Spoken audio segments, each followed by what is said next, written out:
was, I believe, 8 years old when I first went into a taxidermy shop, and my father had shot a couple deer and he let me go with him. So I got into the shop and took a look around, and I was just absolutely amazed. I was absolutely amazed by the whole thing. The guy was working on some stuff, and there were some finished, there's various stages of all the work, you know.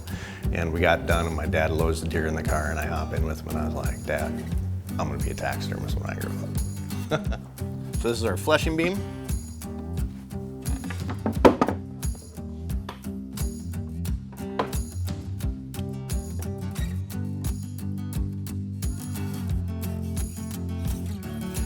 This color right here, we call this the blue.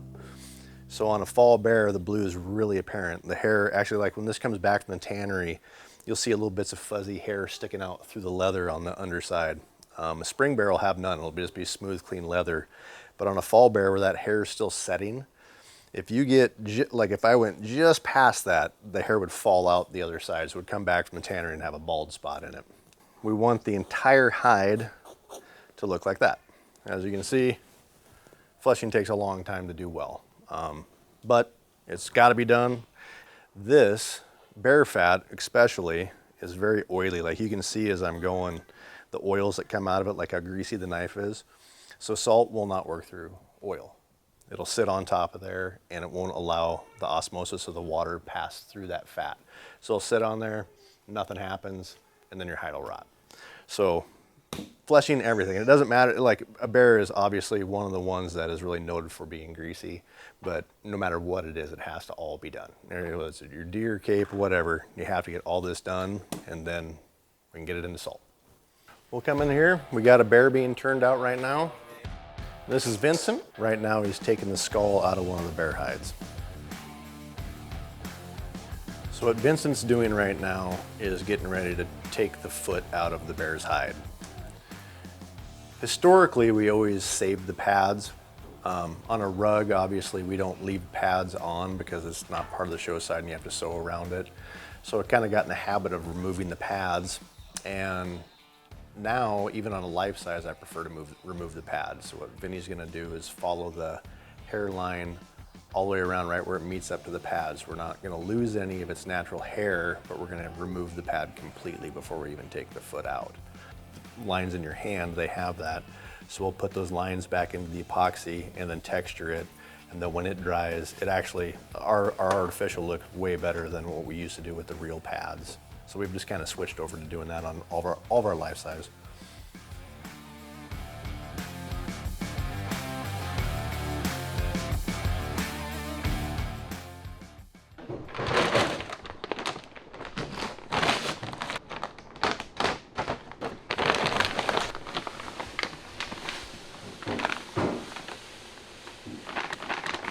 So the premise behind the salt is we work the salt into the top layer of this hide, and then the salt actually helps lock the hair follicle into the dermis and dries this out so that we don't have any issues with slipping.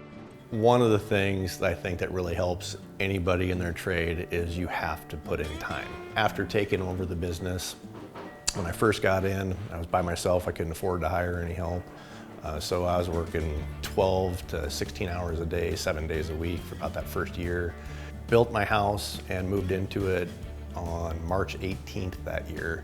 And then I took over the business April 1st, and we broke ground April 13th to start building. So we were trying to get enough work done to pay the loans, generate enough income to build the facility. And the first version of the studio was quite small. It was, but that was all we could do. And you know, trying to get construction done and building it yourself, so you're trying to work on something that's paying you and then do the work yourself for the construction to save money because you can't really actually afford to hire anybody to do it.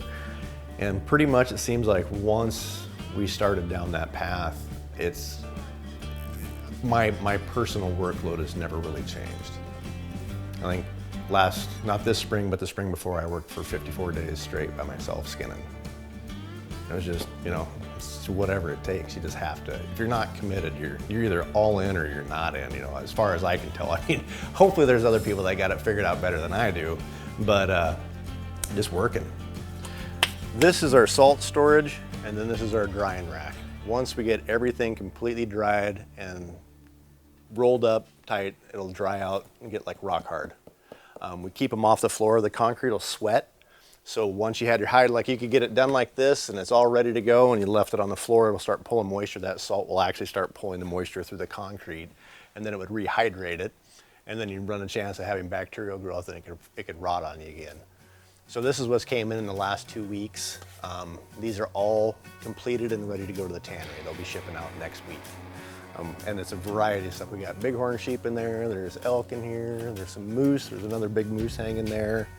There's a 9'7" brown bear. We'll be doing a life size on this guy. You can see the claws.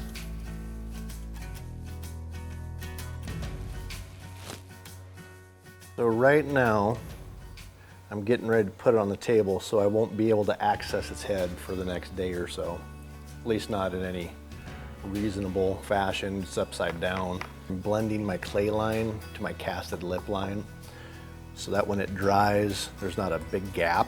So you want this transition from the plastic to the actual skin to be seamless. You want it to look like this is actually its mouth and not a piece of plastic we just stuck in there.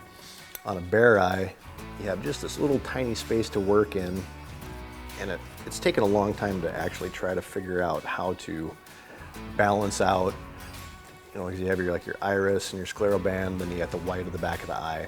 Trying to get that to look aggressive without like looking cartoonish. Your clay work is, I would say, about 90% of it. I think that's half the attraction though, is like, it never gets stagnant. I've never felt like I've never felt like, I know it all now. So I'm afraid if I get to that point, that'd be about the end of my success.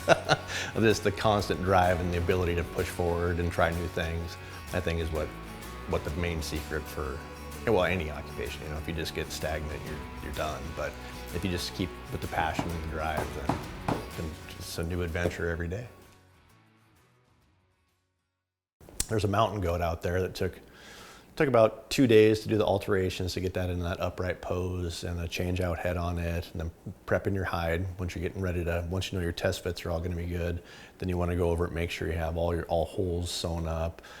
You have to thin your lips down and thin your eyelids out and your nose. And if you're going to do like a cast nose, then you have to get ready to cut all the nose away. Like on a lot of the bears, we use an artificial casting. So then you got to get all that ready so that when you have your form prepped, it fits, you set your eyes in it, and then you can get your ears ready, and then get your hide on top of that, and then put it all together, and then sew the whole thing up. We do like a full shampoo condition, run detanglers on certain things. If you get like all your bison, they have a tendency to get mats in the forehead. The goats, sometimes they get mats towards the back end of them or down in their shafts, so then we'll use the detangler so you don't just rip all the hair out. Yeah, this one backer plate with this piece of metal will be what supports this entire mountain goat, the tree, and all the rock work that it'll be standing on for the finished piece.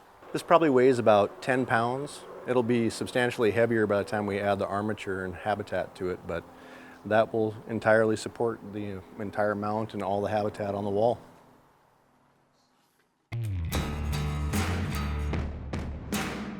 Taxidermy is surprisingly tougher than you would think. Or growing up, like my taxidermy my dad had at his house when I was a kid, it was like, oh, don't touch it. Oh, don't touch it. Don't clean it. Don't bump it. My dad comes out and watches us do this stuff, and he's always like, I can't believe you guys clean them like that. It's like, yeah. But like I said, out there, you know, if it's a good tan, you're using good adhesives, and it's put up properly, it's a lot more durable than you'd think. I have absolutely the best client list of any taxidermy shop that I can think of. I've been very, very fortunate. A lot of those guys, they didn't owe me anything. They were just kind enough to give me a chance. If I was gonna measure success for my business, it's that we were able to grow from a one-man shop, and you guys have seen my place. I'm in the middle of nowhere on the side of a hay field, to where we do work people all over the country.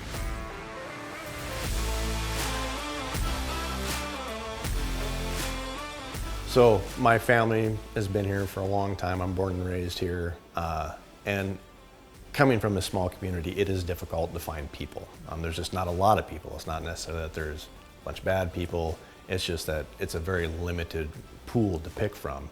And if you're patient enough and you don't try to force it, let it happen organically, you can find great people. I've got excellent staff. I couldn't be happier with my staff. The final measure for if I feel like I was successful is if at some point when I'm ready to go, this will all still be here for those guys and their families to be able to move on and pursue their vision of it. That'll be when I feel like I really succeeded.